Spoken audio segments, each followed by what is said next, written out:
Amém, meu povo. Imagine a vida com excessos. Excesso de tudo. Excesso de superficialidade, excesso de exposição. Tudo precisa ser exposto, fotografado, postado. Excesso de mostrar as coisas, a nossa intimidade. Imagina um mundo onde as pessoas seguem as mesmas tendências de comportamento, de estética, de beleza, de ideias. Imagina um mundo com excesso de transparência. Você pode estar pensando aí, esse mundo já é o que eu vivo, né? É o que a gente vive. Pelo menos essa é a opinião do filósofo coreano Byung-Chul Han. Ele escreveu o livro A Sociedade da Transparência.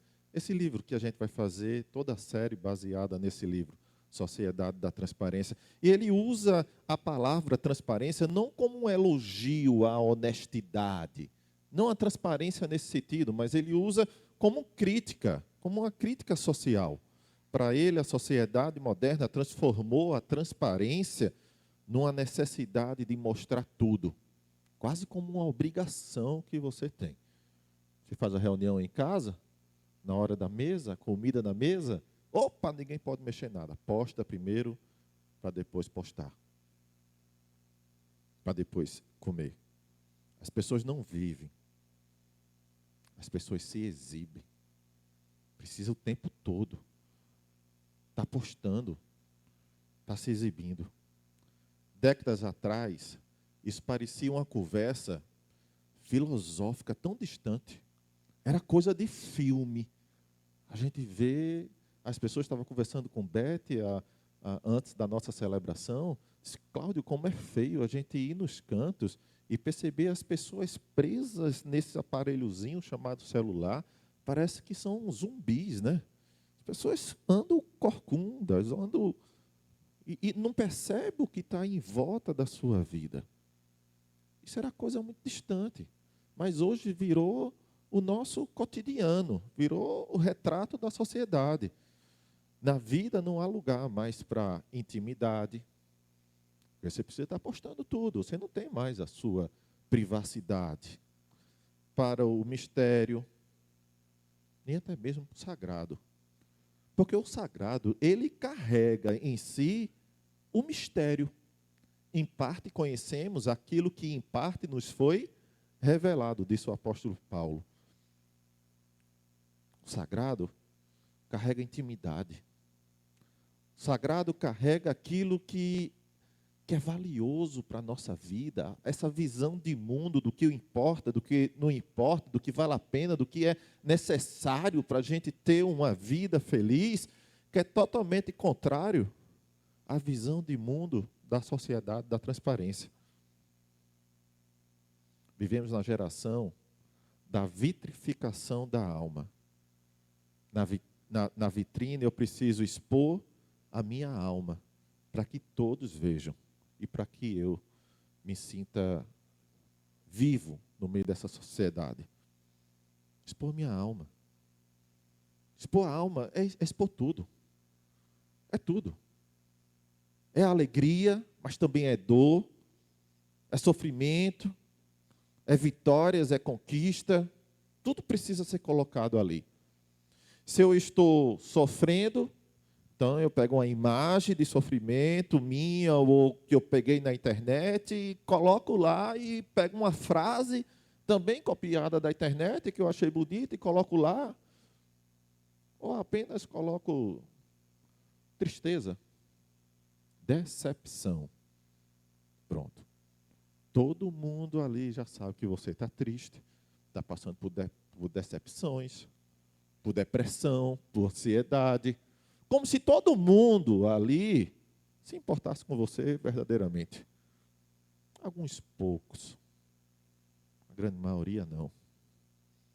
Se eu vou para a academia, eu preciso postar. Se eu vou para a praia, eu preciso postar. Se eu vou a um restaurante, eu preciso postar a foto do prato. Olha, se você faz isso, pare de fazer, porque ninguém quer ver a foto do seu prato. A não ser que você seja dono de restaurante e você esteja fazendo a publicação do seu negócio. Fora isso, ninguém quer ver. Se Se eu estou na igreja, eu faço uma selfie, cultuando ao meu Deus. E em 5 minutos, eu olho lá para ver quem curtiu, quem não curtiu, quais são os comentários. Se eu estou sendo validado por aquela postagem. Eu preciso mostrar para todos que eu tenho uma vida que pedir a Deus. E isso serve para qualquer um, tá? Isso serve para aqueles que faz da sua vida a vitrine, que projeta essa vitrine, que produz essa vitrine, mas também comunica aqueles que consomem essa vitrine, a vitrine do outro.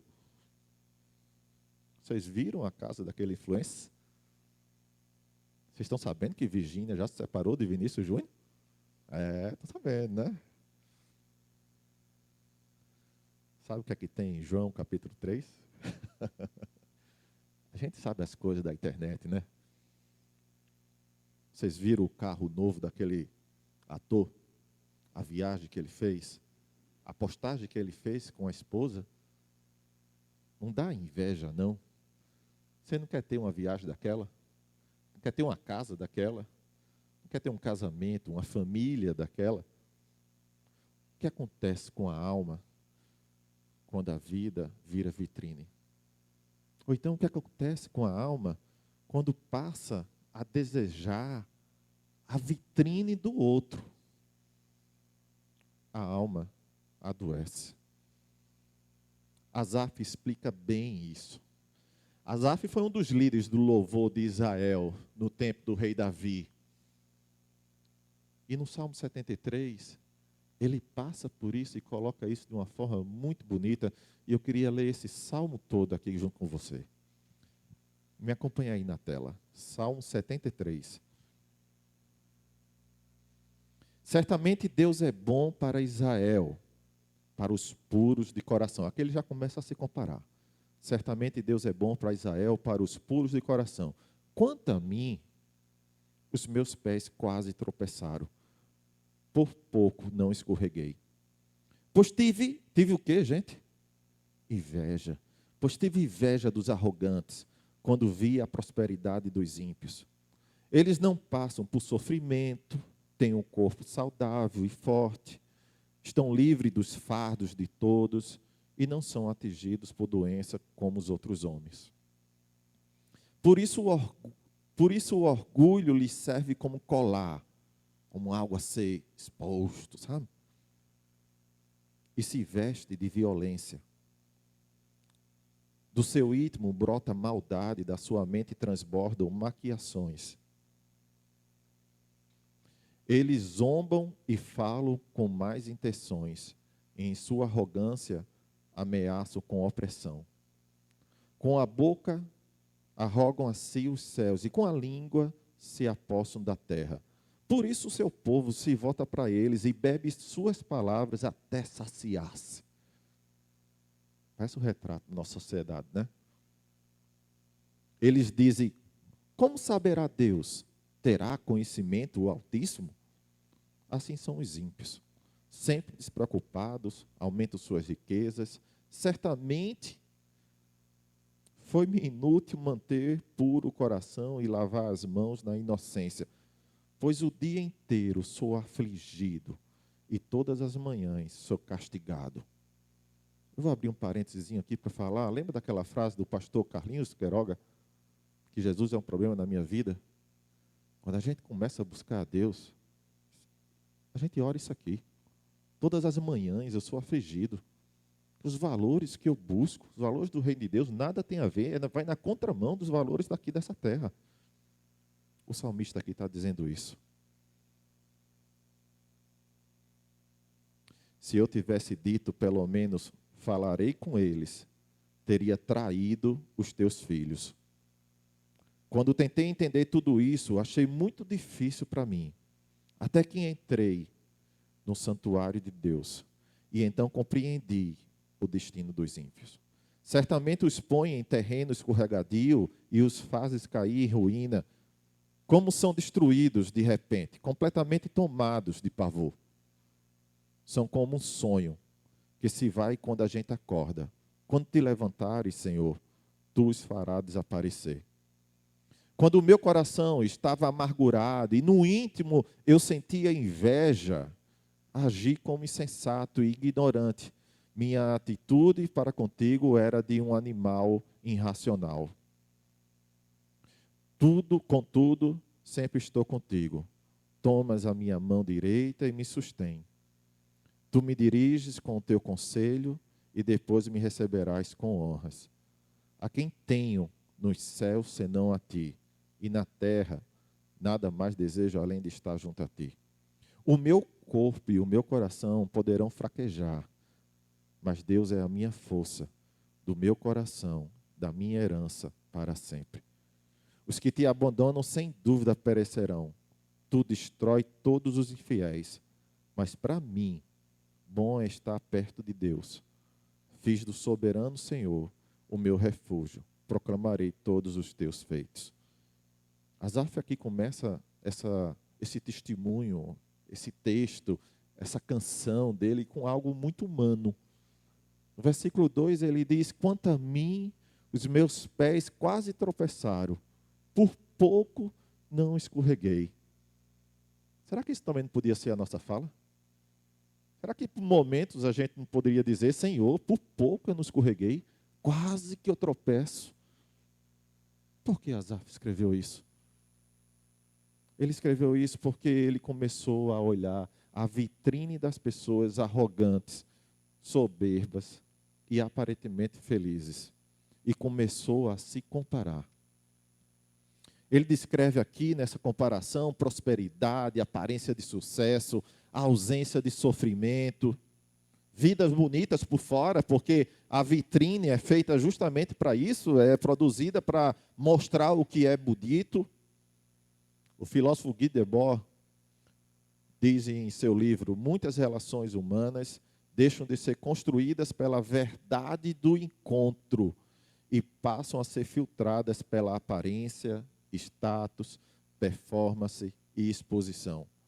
Isso alimenta a comparação, a ansiedade e a sensação constante de inequação. A gente está sempre abaixo.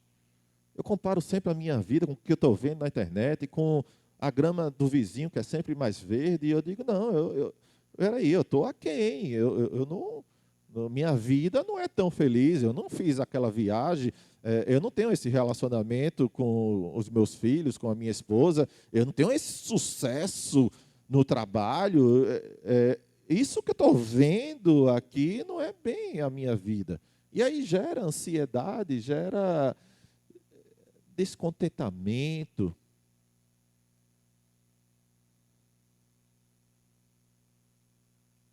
Asaf vai dizer aqui, pois tive, versículo 3, 4 e 5. Pois tive inveja dos arrogantes, quando vi a prosperidade dos ímpios. Eles não passam por sofrimento e têm o corpo saudável e forte. Estão livres dos fardos de todos. Não são atingidos por doença como os outros homens. Eles não passam por sofrimento, Asaf? Como assim todo mundo passa? Eles não passam por sofrimento, eles passam, Asaf. Você é que não conseguiu enxergar, porque eles colocaram na vitrine só aquilo que é desejável. Hoje, fazemos exatamente isso. Mostramos conquistas, escondemos crises, exibimos sorriso, ocultamos ansiedade, publicamos força, escondemos a nossa vulnerabilidade. E quando alguém olha apenas para a vitrine da vida dos outros, começa a adoecer por dentro. Começa a adoecer pela comparação, de começar a se comparar. Comparação gera ingratidão, porque você não ora e não valoriza aquilo que você tem. Você está sempre buscando o outro, a vida do outro, o sucesso do outro. Sempre. Gera ingratidão. Você olha e diz: eu não sou grato pelo que eu tenho. Eu queria ter a vida do outro. Essa ingratidão gera vazio. O vazio gera falta de sentido gera falta de propósito, e tudo isso adoece a nossa alma. Muita gente já não se pergunta quem eu sou. Lembra disso? Antigamente, pelo menos na minha época, era assim. O questionamento e a conversa filosófica, de roda, era quem eu sou aqui nessa terra. O que é que eu estou fazendo aqui? Quem eu sou? Quem Deus quer que eu seja? Hoje em dia, a pergunta não é essa. Hoje em dia, a pergunta é como eu estou sendo visto? Como é que eu estou sendo visto pelos outros? Gente, isso é exaustivo demais. Isso é adoecedor. A vitrificação da alma criou um ambiente onde tudo precisa ser postado, tudo precisa gerar um grau de reação entre as pessoas, tudo precisa ser extraordinário. Vê o que Provérbios 14, 30 diz. O coração em paz dá vida ao corpo, mas a inveja apodrece os ossos. A inveja, ela nasce da comparação. O texto mostra que quando a alma deixa de descansar naquilo que Deus está fazendo em nossa vida, naquilo que Deus é em nossa vida, daquilo que nós somos diante de Deus, ela adoece por dentro. Os ossos adoecem. 2 Coríntios, capítulo 10, versículo 12, vai dizer: pois medindo-se consigo mesmos e comparando-se uns aos outros, revelam insensatez. Esse versículo mostra que a comparação nos desconecta da sabedoria divina, da identidade, da impressão digital de Deus em nossa vida, sabe? Asaf adoeceu por dentro. Quando ele começou a olhar a vitrine daqueles homens maus e começou a se comparar. Eu carrego aqui um peso enorme. Se eu fosse falar com um deles, nossa, já seria um peso enorme. Já estaria traindo o teu povo. Eles fazem de tudo, não estão nem aí. Nada recai sobre a vida deles. Desviam dinheiro público, roubam, falam o que quer, zombam de Deus, e nada acontece na vida deles. Será que eu me guardei e não precisava? Será que eu precisava realmente me guardar na presença de Deus, deixar de viver isso, deixar de aproveitar a vida? Né? Tem gente que diz que viver assim é aproveitar a vida. Aproveitar a vida aos olhos de quem? Certamente não é aos olhos de Deus. Asaf adoeceu, porque olhou para a vitrine da vida dos outros. Quantas vezes nós também adoecemos quando olhamos para a vitrine da vida dos outros? Quantas vezes? Gente, isso aqui está na nossa vida, está dentro da nossa vida. Não tem mais como a gente fugir disso aqui. Sistema de redes sociais, sabe? De validações. Existe uma série na Netflix chamada Black Mirror. Na terceira temporada, primeiro episódio da terceira temporada. Nossa, é fantástico. Que mostra como isso tem moldado a nossa maneira de olhar para o mundo, mais ainda, moldado a nossa maneira de existir. Porque eu só tenho validade se eu tiver likes. E eu me relaciono com quem tem likes também. Você precisa ter uma certa pontuação, sabe? Uma certa popularidade. Tu tem quantos seguidores na tua rede social? Eu tenho só 100. Só 100? Ixi, tem algo errado na vida dessa pessoa. A gente já começa a pensar assim. E a gente troca a liberdade que Deus nos deu pela escravidão das redes sociais. Pelo sistema que diz que a gente só tem algum valor se a gente for visto, e se as pessoas comentarem, e se a gente receber like. A gente não pode trocar os valores do reino de Deus pelos valores das redes sociais. Mas tem um momento nesse texto de Asaf, depois que ele olha para a prosperidade dos homens, depois que ele olha para essa vitrine, depois que ele deseja viver isso e olha para a sua vida e se sente insatisfeito com aquilo que ele estava vivendo. E Asaf era um dos líderes do louvor, tá? Era como se fosse Sanatiel aqui, cantando todo domingo para a gente. Thompson, que é do Ministério de Louvor, Clenildo. Então, assim, era um cara dentro da igreja, que conduzia o povo, sabe, em louvor e adoração até a presença de Deus. E essa pessoa quase tropeça os seus pés, imagine nós. Imagine nós. O salmo muda quando Asaf tira os olhos da vitrine dos outros e entra na presença de Deus. Versículo 16 e 17. Quando tentei entender tudo isso, achei muito difícil para mim. Até que entrei no santuário de Deus e então compreendi o destino dos ímpios. Até que entrei no santuário de Deus. Lembra? Nessa época, a presença de Deus era vista no santuário. A gente precisa ler o texto com os olhos de quem viveu nessa época. Era a presença de Deus. Quando eu entrei na presença de Deus, então meus olhos se abriram. Esse é o ponto central da mensagem de hoje. A alma adoece quando vira vitrine, ou quando passa a desejar a vitrine do outro, mas quando nos encontramos com Deus, entendemos que a vitrine não representa a vida que Ele tem para cada um de nós. Lembra que Jesus Cristo disse? Eu vim para que tenham vida e vida em abundância. Em algumas versões, vida plena, em plenitude. Vida plena é vida com propósito, vida com sentido, vida com descanso, com segurança, com shalom, que é a paz de Deus que conversa com nossas dores. Não é a ausência de dores, de sofrimento, mas é a paz que conversa com as nossas dores, com nossos medos. E diz que tem um Deus cuidando da gente. Isso gera esperança, gera força, gera fé. Gera abraço de Deus, abraço do Pai. O abraço de Deus nos lembra que não precisamos disputar valor, que não precisamos de likes, que não precisamos dessa exposição. O abraço de Deus cura a alma do cansado.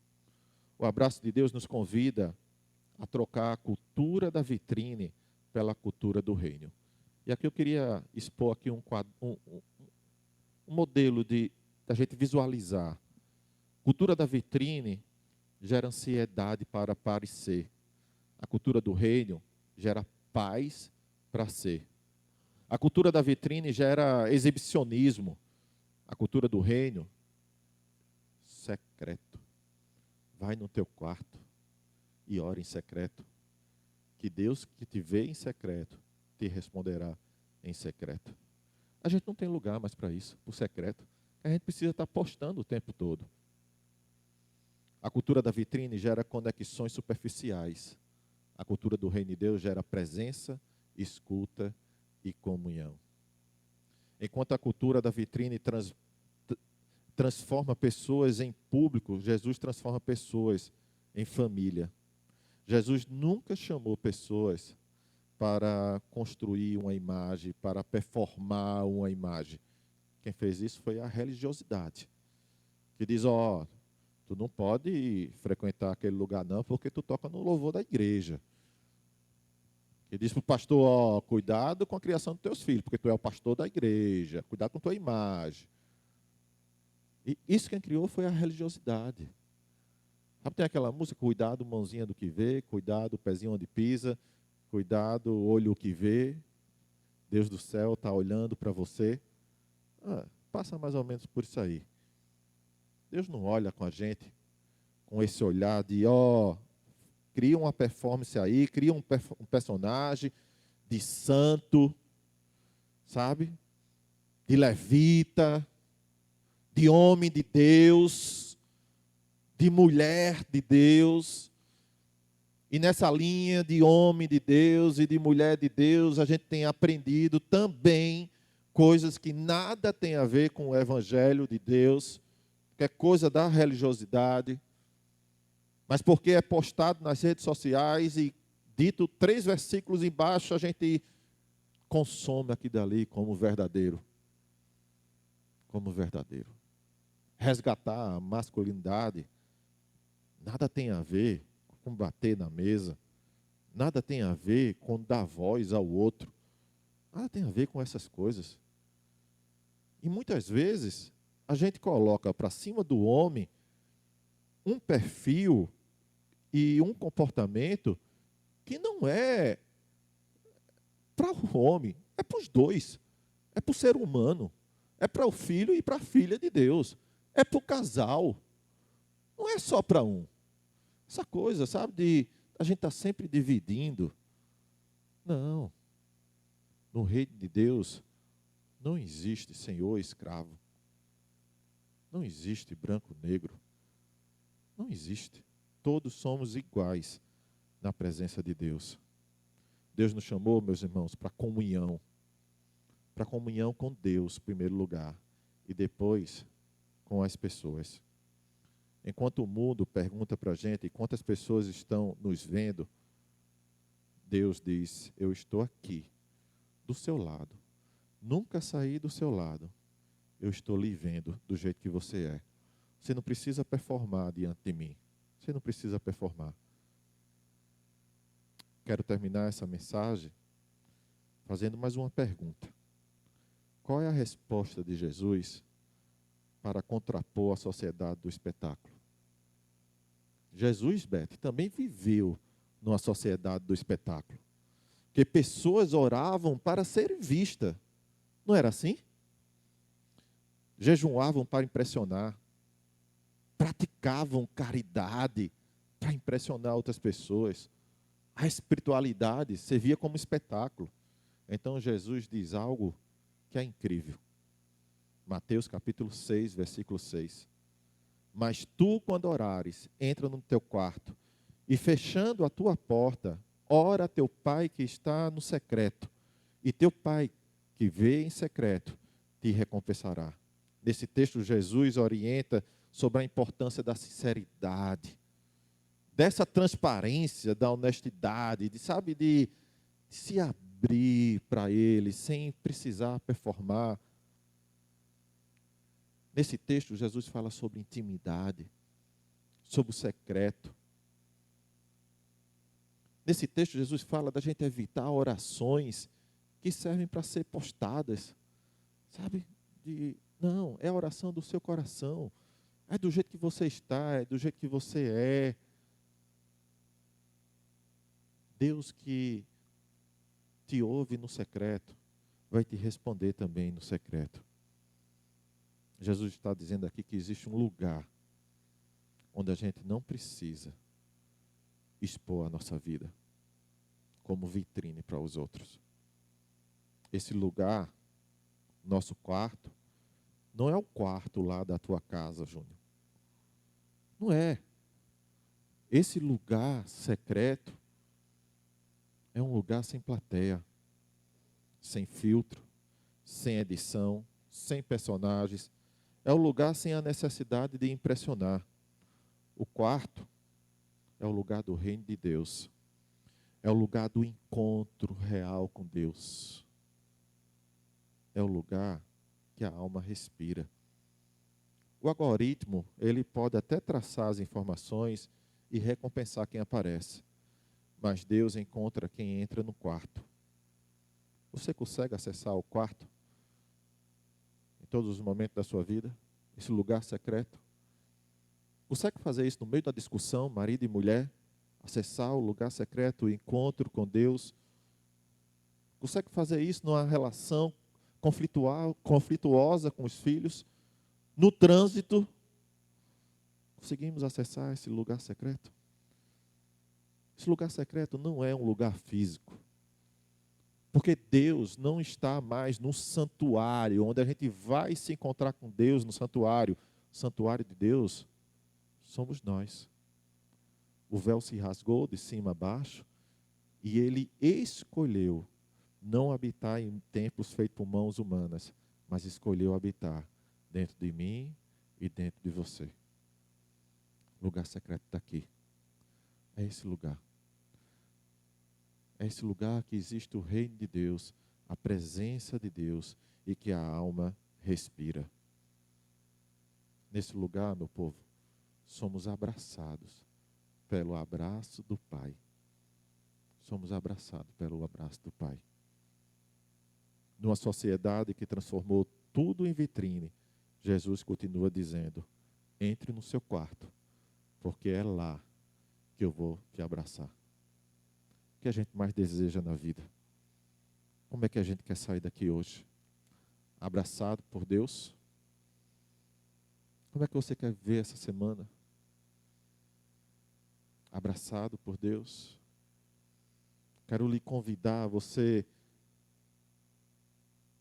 se desafiar a todo instante estar na presença de Deus e sentir esse abraço dele e sentir e ouvir a sua voz dizendo qual é a vontade dele na sua vida, que certamente não é expor a sua vida do jeito que muitos estão expondo.